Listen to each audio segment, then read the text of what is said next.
Breaking news में बड़ी खबर आपको बता दें। बिहार चुनाव में हेमंत सोरेन के साथ खेला करने वाले तेजस्वी यादव अब उन्हें गली गली ढूंढ रहे हैं, यानी कि अब उन्हें हर जगह देखा जा रहा है कि कहां पर हेमंत सोरेन है, क्योंकि वजह यह है कि अब झारखंड में नगर निकाय चुनाव होने जा रहा है, जिसको लेकर आरजेडी काफी एक्टिव नजर आ रही है, बड़े बड़े ऐलान कर रही है। वो कह रही है कि हेमंत सोरेन के साथ कंधे से कंधा मिलाकर चलेंगे, यानी कि अब उनकी रणनीति तैयार हो रही है। तो क्या है ये पूरा मामला, बताएंगे आपको। मेरे साथ मौजूद है मेरे सहयोगी नवेंदु जी। सर, झारखंड में जिस तरीके से अब आरजेडी एक्टिव हो रही है, इसकी वजह क्या है? इसकी एक ही वजह है और आरजेडी की महत्वाकांक्षा। अभी हाल में बिहार चुनाव हुए, आपने देखा होगा, लोगों ने देखा होगा किस तरह से हेमंत सोरेन को तेजस्वी यादव ने सरेआम बेइज्जत कर दिया। एक प्रदेश के मुख्यमंत्री जो कि इंडी गठबंधन का हिस्सा हैं, वो कहते हैं कि हमें पड़ोसी राज्य में लड़ने के लिए 7 सीटें चाहिए केवल, उसमें से भी ज्यादातर सीटें ऐसी जो कि झारखंड और बिहार की सीमा से लगती थी, जैसे कि कटोरिया, झाझा, चकई, ऐसी सीटें और उसके अलावा कुछ और सीटें। लेकिन तेजस्वी यादव ने सीधे तौर पर मना कर दिया। हेमंत सोरेन अलग हो गए और अलग चुनाव लड़े। पिछली बार जब चुनाव हुए थे 2020 में, तो उनकी पार्टी ने बिहार में लगभग 20,000 वोट काटा था और हार का मार्जिन कितना था? 10,000। 2020 की बात कर रहा हूं। उसके बाद जब 2025 में चुनाव हुए तो हेमंत सोरेन ने गठबंधन में एक पार्टी की हैसियत से, एक प्रदेश के सीएम की हैसियत से आरजेडी से सिर्फ 7 सीटें मांगी। तो लालू प्रसाद यादव और तेजस्वी यादव को लगा कि हेमंत सोरेन को क्यों सीटें देंगे हम, आगे चलकर हो सकता है ये बिहार में हमारे लिए खतरा बन जाए, और हेमंत सोरेन का बहुत दिल दुखाया। उसके बाद से ही हेमंत सोरेन की पार्टी इंडी गठबंधन से बेहद नाराज रही है और अभी दिल्ली से लेकर तमाम जगहों तक क्या मामला चला, हम इस पर आगे आएंगे। लेकिन आप देखिए कि एक और आप झारखंड मुक्ति मोर्चा को बिहार में सीटें नहीं दे पाए, एक भी सीट नहीं दे पाए, और जैसे ही झारखंड में नगर निकाय चुनाव आने वाले हैं, तुरंत आपके पंख फड़फड़ाने लगे।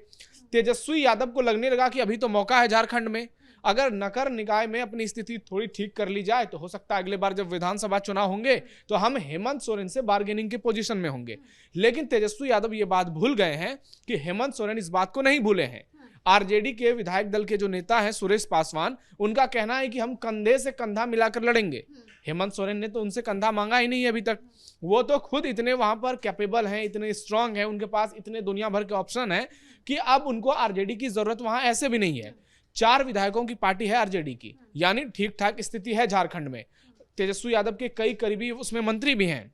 लेकिन आप देखिए कि ये राजनीति महत्वाकांक्षा क्या होती है कि बिहार में जब अपने गठबंधन के साथियों को सीट देने की बात आई तो आप पीछे हट गए, और जब अपना फायदा आपको नजर आ रहा है तो आप वहां पर चुनाव लड़ने की बात कर रहे हैं। तो इससे साफ साफ साबित हो जाता है कि तेजस्वी यादव और लालू प्रसाद यादव झारखंड में घुसपैठ करने की पूरी कोशिश में है। क्योंकि पिछले कुछ दिनों में जो समीकरण झारखंड में देखने को मिले हैं, हेमंत सोरेन और उनकी वाइफ कल्पना सोरेन का दिल्ली जाना, वहां बीजेपी के बड़े नेताओं से मिलना जो कहा गया है, और उसके बाद कई नेताओं का ये बयान देना, वो हेमंत सोरेन की पार्टी के नहीं है लेकिन वो दूसरी पार्टियों के हैं, और सियासी गलियारों में ये चर्चा चली कि झारखंड में अब ये सरकार ज्यादा दिन चलने वाली नहीं है। हेमंत सोरेन कभी भी इस्तीफा दे सकते हैं, कभी भी वो बीजेपी के साथ गठबंधन कर सकते हैं। तो इस जैसे ही यह खबर सामने आई, आरजेडी की तो नींद उड़ गई है।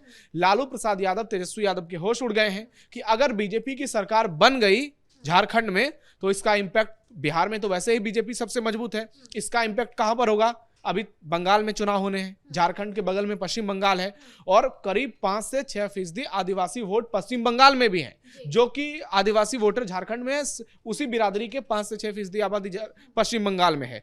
तो ऐसे में अब बीजेपी वहां बहुत मजबूत हो जाएगी, और हेमंत सोरेन के साथ मुस्लिम वोटर भी हैं। अगर वो बीजेपी के साथ जाएंगे भी तो ऐसा तो नहीं है कि पूरा मुसलमान वोट छिटक जाएगा। तो हेमंत सोरेन का अपना एक वोट बैंक है, आदिवासियों में अपना एक प्रभाव है, और उसके बाद सवर्ण कास्ट का वोट वो बीजेपी के साथ झारखंड में हमेशा से रहा है। तो ऐसे में पीएम मोदी का चेहरा और फिर हेमंत सोरेन की जो लोकप्रियता है, अगर ये एक साथ आती है तो फिर झारखंड से तो आरजेडी हमेशा सियासी समीकरण बहुत तगड़ा बन जाएगा, जिसे आरजेडी तोड़ नहीं पाएगी। वैसे ही बन जाएगा जैसे बिहार में है कि कितना मजबूत ये गठबंधन है। बीजेपी है 89 सीट के साथ, 85 सीट जेडीयू के पास है, चिराग पासवान की पार्टी है, जीतन राम मांझी की पार्टी है, उपेंद्र कुशवाहा की पार्टी है। यानी आप देखिए कि आरजेडी को छोड़कर जितनी भी बड़ी पार्टियां हैं वो सारी पार्टी एक तरफ है, और आरजेडी के साथ जो है कांग्रेस, मुकेश सहनी की पार्टी लेफ्ट, वो किसी काम की नहीं है। ये इस बार बिहार की जनता ने साबित कर दिया है। तो ऐसे में झारखंड में जो सियासी उथल पुथल देखने को मिल रहे हैं उससे लालू और तेजस्वी यादव के होश उड़े हुए हैं। उनको लग रहा है कि अगर झारखंड चला गया तो फिर बिहार में इनको अपना विधायक भी बचाना इनके लिए मुश्किल होगी। वही तो खबरें आ रही है पिछले कुछ दिनों से कि आरजेडी के कई विधायक एनडीए के संपर्क में हैं। ऐसे में अगर दोनों राज्य में बीजेपी की सरकार बनती है तो यह तय मानकर चलिए कि आरजेडी पार्टी बहुत आसानी से टूट जाएगी। इसके बहुत सारे सियासी समीकरण हैं। लेकिन अब तेजस्वी यादव को अगर नगर निकाय चुनाव, हालांकि नगर निकाय चुनाव वो पार्टी सिंबल पर नहीं होते हैं, लेकिन तेजस्वी यादव चाहेंगे कि हेमंत सोरेन को साथ लेने की कोशिश की जाए। हालांकि वहां पर ऐसा नहीं है कि नगर निकाय चुनाव में हेमंत सोरेन और बीजेपी मिल ही जाएंगे। हो सकता है सरकार आगे जाके बने, कुछ दिनों के बाद सारे समीकरण सामने आए। लेकिन तेजस्वी यादव का डर इसी बात से झलकता है कि आरजेडी कह रही है कि हम हेमंत सोरेन के कंधे से कंधे मिलाकर चलेंगे। अगर आपको इतना ही कंधे से कंधा मिलाकर चलने का शौक था तो आप बिहार में क्यों नहीं चले? हेमंत सोरेन आदिवासी समाज से आते हैं और बिहार के कुछ जिले में जैसे जमुई है, बांका है, वहां पर आदिवासी वोटर कुछ आबादी उनकी भी है। तो ऐसे में आपने वहां उनको इग्नोर कर दिया। लेकिन जैसे ही अपने फायदे की बात आई आप तुरंत कहने लगे कि हम वहां चुनाव लड़ेंगे। ठीक उसी प्रकार से जैसे कि आप देखिए कि जेडीयू है, वो भी नॉर्थ ईस्ट की कई राज्यों में चुनाव लड़ती है, झारखंड में भी चुनाव लड़ती है। उसके अलावा ओम प्रकाश राजभर की पार्टी है जो कि बीजेपी के साथ गठबंधन में है उत्तर प्रदेश में, लेकिन उन्होंने बिहार में तमाम सीटों पर चुनाव लड़ा। हालांकि उसकी स्थिति क्या हुई ये हर किसी को मालूम है, क्योंकि अगर आप बहुत बड़े नेता नहीं हैं, अगर आपका वैसा कोई जनाधार नहीं है, तो आप दूसरे प्रदेश में जाकर के बहुत ज्यादा डैमेज अपने गठबंधन को नहीं करेंगे। और इसलिए बीजेपी ने भी ओम प्रकाश राजभर को खुला छोड़ दिया। लेकिन जब शपथ ग्रहण की बारी आई, वही ओम प्रकाश राजभर पटना के गांधी मैदान में बीजेपी नेताओं के साथ मंच पर नजर आए। यानी ओम प्रकाश राजभर उतना डैमेज नहीं कर सकते थे। लेकिन जहां तक आरजेडी की बात है, आरजेडी यदि बीजेपी भी अलग लड़ती है, जेएमएम भी अलग लड़ती है और आरजेडी भी अलग लड़ती है तो इसका फायदा बीजेपी को मिलेगा। लेकिन क्या ऐसा होगा? अगर आरजेडी से हेमंत सोरेन की पार्टी अलग होगी तो क्या वो बीजेपी के साथ नहीं जाएगी? हालांकि बीजेपी के लिए चुनौती है कि हेमंत सोरेन पर उन्होंने आरोप लगाया, लोग कहते हैं हेमंत सोरेन को जेल भिजवाया, उसके बाद जेल से निकलवाया भी, एक सीक्रेट फाइल भी आई थी जो अचानक से गायब हो गई। तो बहुत सारी बातें हैं, बीजेपी के लिए भी इतनी आसान नहीं होंगी चीजें। सर, आरजेडी की ओर से भी बयान आ रहा है, बीजेपी को लेकर भी कहा जा रहा है कि इनसे मुलाकात हो रही है हेमंत सोरेन की, लेकिन हेमंत सोरेन की ओर से अभी तक कुछ भी नहीं कहा जा रहा है। ना वो आरजेडी की तरफ से कुछ बोल रहे हैं और ना ही वो इधर की तरफ से कुछ बोल रहे हैं। देखिए, हेमंत सोरेन भी शिबू सोरेन के बेटे हैं, उनके पास भी सियासत का अच्छा खासा अनुभव है। उन्होंने राजनीति अपने पिता से सीखी है, जिनको झारखंड का दिसोम गुरु कहा जाता था। और अब एक और खबर आपको बताते हैं कि अंदर खाने जो बातें चल रही है, कहा जा रहा है कि हेमंत सोरेन के पिता शिबू सोरेन को भारत रत्न दिया जा सकता है। यानी नरेंद्र मोदी ने जिस तरह से कर्पूरी ठाकुर को भारत रत्न देकर बिहार में पूरी तरह से ईबीसी वर्ग को अपने साथ साध लिया, क्या झारखंड में अगले विधानसभा चुनाव से पहले बीजेपी आदिवासी वोटरों को साधने की कोशिश करेगी?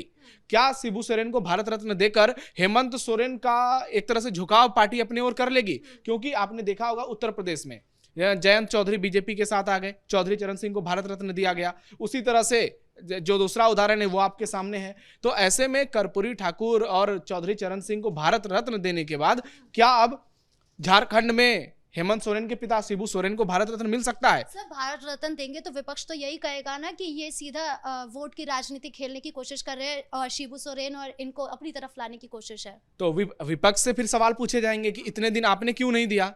क्योंकि विपक्ष तो उन पार्टियों में है जो कि पद पे रहते हुए लोगों को भारत रत्न देता आया हुआ है, चाहे कांग्रेस की बात करें या इंडी गठबंधन की सरकारों में। लेकिन जब से बीजेपी आई है, आप देखिए कि चाहे भारत रत्न हो, पद्म विभूषण हो, पद्म भूषण हो, पद्मश्री हो, जितने भी देश के टॉप अवार्ड्स हैं वो उन लोगों को दिए जा रहे हैं जो डिजर्व करते हैं। क्या कर्पूरी ठाकुर भारत रत्न डिजर्व नहीं करते थे? क्या चौधरी चरण सिंह भारत रत्न डिजर्व नहीं करते थे? वैसे ही शिबू सोरेन झारखंड की सियासत के सबसे बड़े दिग्गज रहे हैं। 15 नवंबर 2000 जब बिहार से झारखंड अलग हुआ था, उसके बाद से अब तक झारखंड में अगर कोई नेता सबसे ज्यादा किसी की चर्चा हुई है तो वो हेमंत सोरेन के पिता शिबू सोरेन है।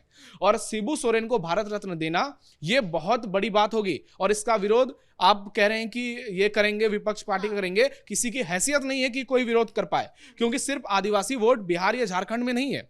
छत्तीसगढ़ में भी है, मध्य प्रदेश में भी है, आंध्र प्रदेश में भी है, साउथ में भी है, महाराष्ट्र में भी है, तेलंगाना में भी है। तो पूरे देश में आदिवासी वोटर हैं और सीधा सीधा ये एसटी समुदाय को साधने की कोशिश होगी। यानी झारखंड में अगर एक बड़े व्यक्ति को भारत रत्न दिया जाता है जो आदिवासी समाज के सबसे बड़े नेता हैं, तो ऐसे में आप मान लीजिए कि ये पूरे देश में एक साथ आदिवासी समाज को साध लेगा, क्योंकि आंध्र प्रदेश में भी बड़ी तादाद है आदिवासी वोटरों की, मध्य प्रदेश में, झारखंड में, जैसा कि मैंने आपको बताया, छत्तीसगढ़ में, तमाम जिलों में ऐसे बॉर्डर स्टेट जो है वहां भी आदिवासी वोटर बहुत ज्यादा है। तो विपक्ष की हैसियत नहीं कि विपक्ष विरोध कर पाएगा। सर, तेजस्वी यादव या फिर आरजेडी की बात करें तो उन्होंने बिहार में काफी गलती की, जिसकी वजह से वो बिहार विधानसभा चुनाव हारे। क्या आपको लगता है कि यहाँ पे भी कुछ ऐसा हो सकता है? मतलब संजय यादव का नाम जो बार बार आ रहा था कि इनकी गलती के कारण हम हार गए, आरजेडी वाले कह रहे थे ये सारी बातें, तो आपको लगता है कि ये झारखंड में हो सकता है ऐसा? देखिए, जो नगर निकाय के चुनाव होते हैं वो स्थानीय चुनाव होते हैं और वो स्थानीय मुद्दे पर लड़े जाते हैं और ज्यादातर उसमें वही पार्टी हावी होती है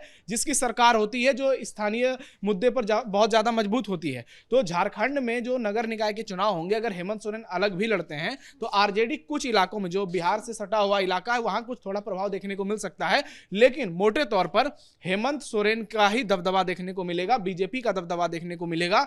अब कौन से जिले जो हैं वो आदिवासी बहुल हैं, कौन से डिस्ट्रिक्ट है वो जो थोड़े से वहां पर आदिवासी से ज्यादा दूसरे कैटेगरी के वोटर हैं, ओबीसी हैं, सवर्ण हैं, तो वहां पर बीजेपी और जेएमएम का दबदबा देखने को मिलेगा।